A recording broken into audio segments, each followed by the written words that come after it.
Good morning, Big Ten fans. Welcome back to another edition of the Big Ten Morning Minutes. I'm your host, Michael Chen. Today is Tuesday, January 29th, 2019. I'm going to bring you all the up-to-date news off the court and off the field. We'll start with the football side of it.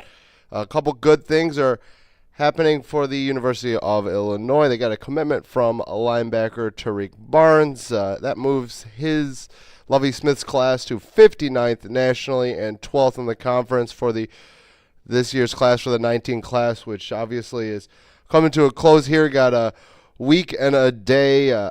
It'll be the 6th of February that the final signing day is. Now, obviously, there isn't much drama anymore as the majority of prospects are signing in the early period.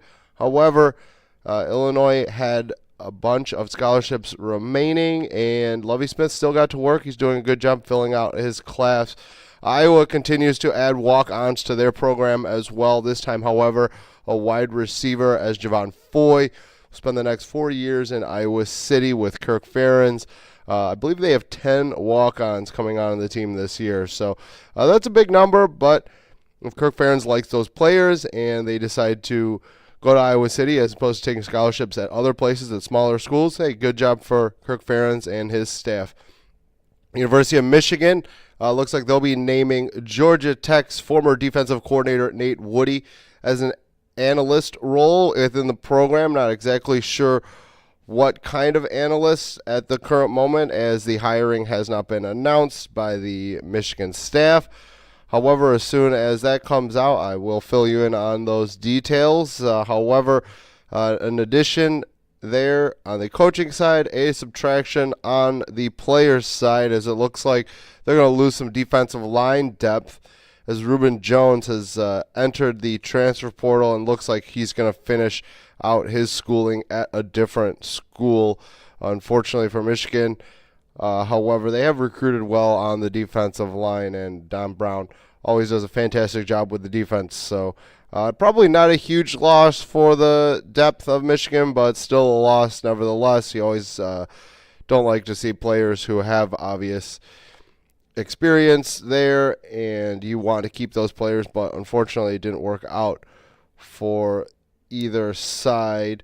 And then Penn State also got some good news on the transfer portal as well. I missed this yesterday, but looks like safety Lamont Wade has removed his name from the transfer portal and will continue to stay with James Franklin and Happy Valley. So good news there for the Penn State faithful. Onto the hardwood, Cassius Winston, Michigan State's guard, has been named the Conference Player of the Week. Although they did lose to Purdue this weekend, Winston still had a fantastic week on the hardwood, and Ohio State has added a walk-on to the program in Harrison Hookfin. Although he's not eligible to play yet, he's still got to go through some academic things just through the NCAA. He is allowed to practice with the team, so tonight's game he will not be suiting up against their rivalry game with Michigan. However, obviously with the loss of Kyle Young for a significant portion of time, the Buckeyes' depth on the front court has been depleted, and getting another body, although a body that is not able to play currently, is still a good idea because practice bodies are important as well, even though he won't be able to play currently. I'm sure he'll be able to get some waivers through the NCAA and get eligible to play very shortly. And that's going to do it for this morning's edition of the Big Ten Morning Minutes. I've been your host, Michael Chen. Give me a follow on Twitter at MFC2123. Have a great day, Big Ten fans.